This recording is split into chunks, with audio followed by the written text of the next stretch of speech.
Class 8th students, आज हिंदी में आप पाठ 11 आदर्श और वरदान पढ़ाऊंगी आपको। इसमें आप इस पाठ में आपको थोड़ा बहुत ही इमोशनल कहानी है, बहुत ही संवेदनापूर्ण कहानी है। इस कहानी में पारस्परिक प्रेम, सहयोग व सहानुभूति के भावों को आप समझ पाएंगे। प्रतिभा को विकसित होने का अवसर प्रदान करना, ये भी बात आपको समझ में आएगी। पाठ प्रारंभ होता है। संध्या का समय था। दिन भर के थके हारे दीनानाथ शर्मा अपनी फैक्ट्री से घर लौटे। कमरे में प्रवेश किया ही था कि मेज पर पड़े निमंत्रण पत्र पर निगाह पड़ी। बरबस वे उस पर खींचे चले गए। लिफाफे खोलकर देखा तो आश्चर्य मिश्रित प्रसन्नता उनके चेहरे पर छा गई। छगन का निमंत्रण पत्र था। ये कहानी कुछ यूं है कि दीनानाथ शर्मा नामक व्यक्ति जिनकी अपनी फैक्ट्री है, वह घर लौटे और उन्होंने मेज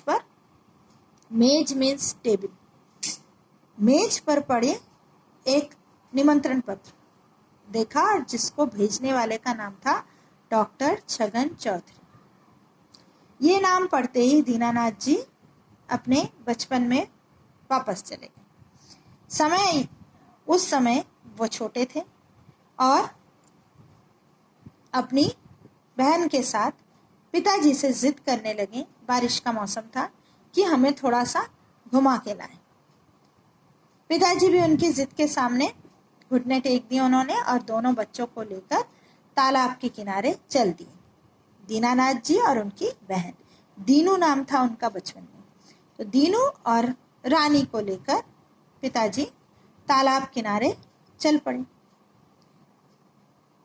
वह एक ऐसा तालाब था, मंदिर था, एक पेड़ का चबूतरा था, बड़ा सा पेड़ था जिसके नीचे चबूतरा बना हुआ था।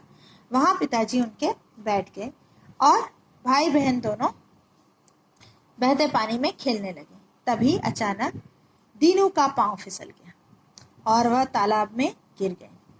शर्मा जी ने जब यह देखा तो वे जोर जोर से चिल्लाने लगे। उनकी आवाज सुनकर पास ही बकरियां चराने वाला छगन दौड़ा आया। एक बच्चा जो कि बकरियां चरा रहा था, जिसका नाम छगन था। पिताजी के मतलब दीनानाथ जी के पिताजी के चिल्लाने पर, चूंकि वो डूब रहे थे तालाब में, तो दौड़ के आया वो बच्चा और उसने तालाब में छलांग लगा दी और वह डूबते हुए दीनू को खींचकर ऊपर ले आया। शर्मा जी का तो कलेजा मुंह को आ गया था। उन्होंने सहारा देकर दोनों को संभाला। दीनू घबराया हुआ खड़ा था, छगन हाँफ रहा था। शर्मा जी ने छगन को सीने से लगा लिया। आंखों में आंसू भरा है। वे बोले, आज तुमने ही दीनू के प्राण बचाए हैं, नहीं तो अनर्थ हो जाता। बात तो सही थी कि उनका बेटा आज डूब जाता अगर छगन उसे नहीं बचाता। छगन ने शिष्टता से कहा, मुझे तैरना आता था। जब भी बकरियां चराने आता हूँ, मैं इस तालाब में खूब तैरता हूँ।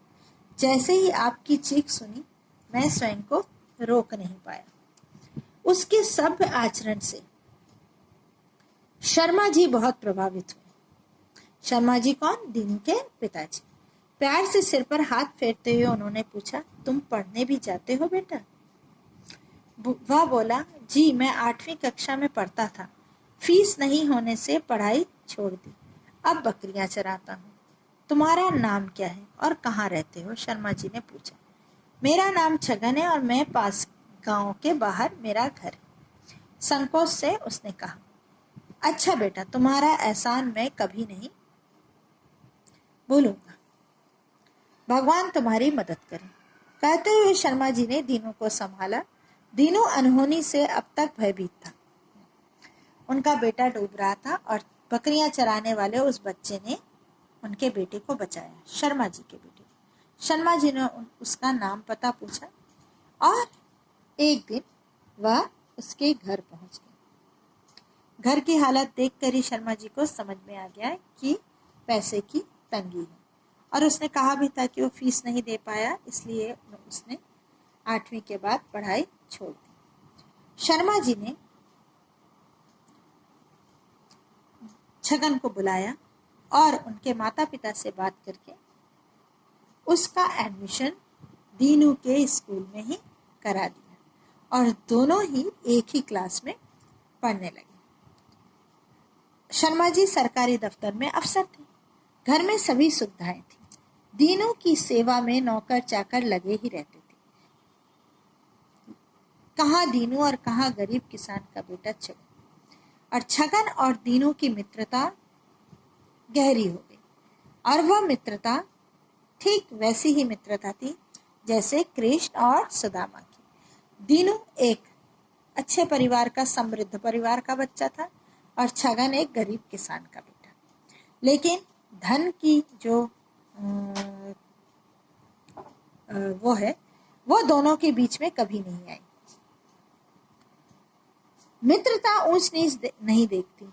हृदय की गहराई से एवं सच्चे मन से की गई मित्रता भी निस्वार्थ एवं निर्मल होती है। एक दूसरे के सुख दुख के सहभागी बनकर ही मित्रता के आदर्श की स्थापना की जा सकती है। छगन और दीनू की मित्रता भी कृष्ण और सुदामा की सी मित्रता थी। जिस प्रकार इस पाठ का नाम है आदर्श और वरदान, ये यहाँ समझ में आएगा आपको। सुख का समय शीघ्र व्यतीत हो जाता है। 3 वर्ष न जाने कैसे बीत गए। दोनों मित्र साथ साथ पढ़ते, खेलते और खाते। दीनू के लिए छगन एक आदर्श बन गया और छगन के लिए दीनू एक वरदान। इसको समझिए कि दीनू के लिए छगन आदर्श इस प्रकार था कि वह विपरीत परिस्थितियों में भी पढ़ाई में बहुत अच्छा था। वो बहुत बुद्धिमान बच्चा था और कक्षा में रिजल्ट भी बहुत अच्छा करता था। तो दीनू को ये देखकर, छगन की ये विशेषता देखकर दीनू उसे आदर्श मानता था कि इतनी मुश्किलों में भी छगन अपनी पढ़ाई पूरी तरीके से करता है। और छगन के लिए दीनू वरदान इसलिए था क्योंकि छगन अगर उस दिन दीनू को नहीं बचाता तो उसे पढ़ाई का इतना बड़ा मौका नहीं मिल पाता जैसे वरदान स्वरूप उसे पढ़ने का मौका शर्मा जी ने दिया था। अचानक एक दिन यह समाचार सुनकर छगन उदास हो गया कि शर्मा जी का स्थानांतरण अन्य शहर में हो गया। स्थानांतरण मीन्स ट्रांसफर। शर्मा जी सरकारी जॉब में थे तो उनका ट्रांसफर हो गया। अब दोनों के बीच की मित्रता तो नहीं खत्म हो गई, लेकिन दोनों मित्र बिछड़ने की स्थिति में आ गए।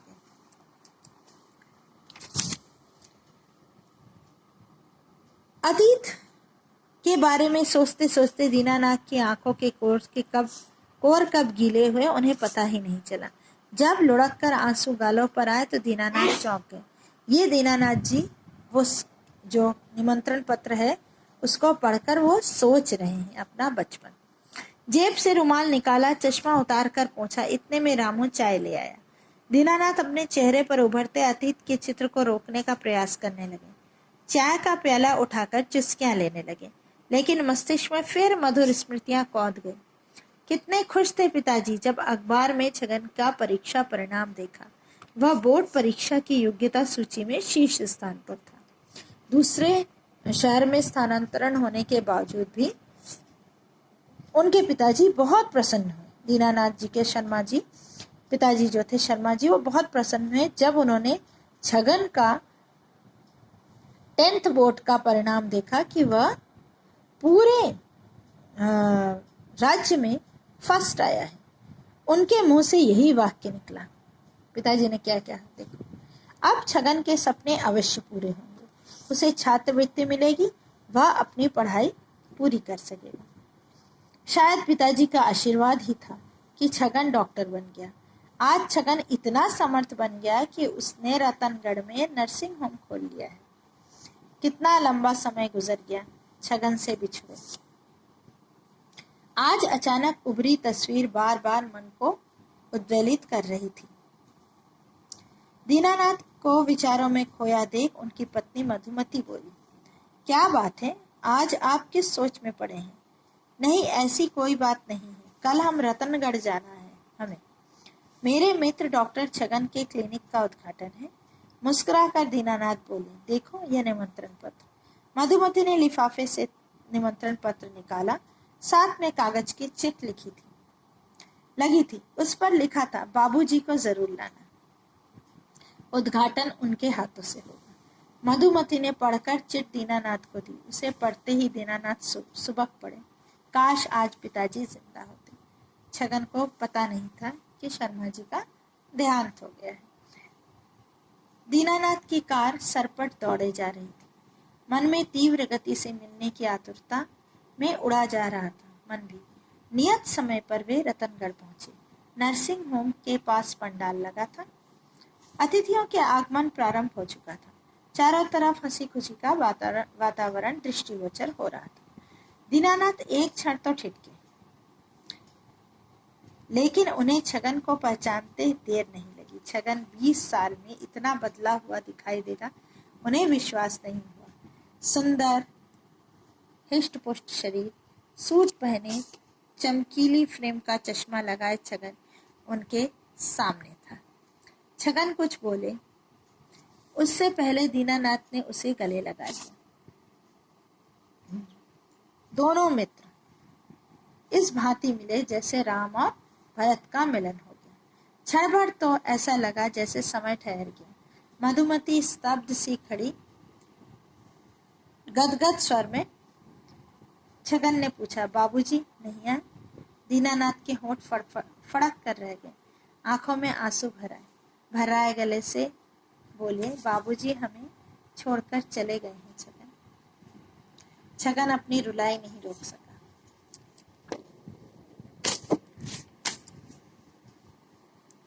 इतने में ही छगन की पत्नी नीला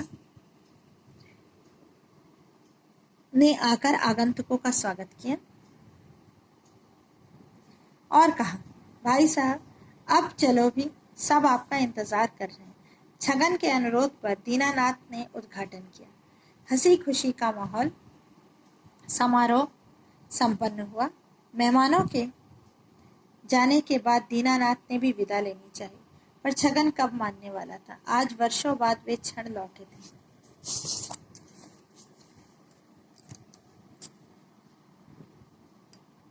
जिनका स्मरण कर दोनों मित्र एक दूसरे को ऋणी मान रहे थे।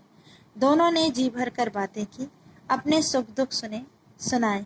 20 वर्ष के लंबे अंतराल के बाद मिलन की सुखद घड़ी लौटी थी। दीनानाथ को लौटना था। छगन ने भारी मन से विदा किया। कोलतार की चिकनी सड़क पर कार जिस द्रुत गति से आगे बढ़ रही थी, उससे भी दुगनी गति से मन बीते हुए समय को उबड़ खाबड़ पगडंडी के पीछे की ओर चला जा रहा था। गुजरे काफिले की गुबार की धुंध में खोए से छगन की आंखें सजल हो गई। स्मृति में उभरा अक्स मानो कह रहा था, मेरे चिराग को तुमने बुझने से बचाया है, तुम्हारा घर सदैव रोशन है।